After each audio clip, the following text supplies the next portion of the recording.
Bumalik agad ulit ako pa man. Nakabunot yan. Nakasalpak. Yan, ibalik natin. Nanginginig siya mga ka-idol. Sobrang nginig. Halos mamamatay pag nasa stoplight. So, huwag na sana siyang dumaan ng stoplight para hindi mamamatay. Yan, babalik natin. Nakabunot yung oxygen sensor natin. Balik natin. Titingnan natin yung sinabi niya pag naka-stoplight.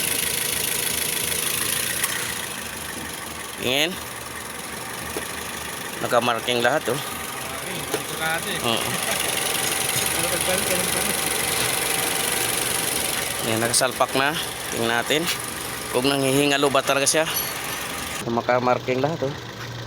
Sa tanda. Computer box sa walang marking.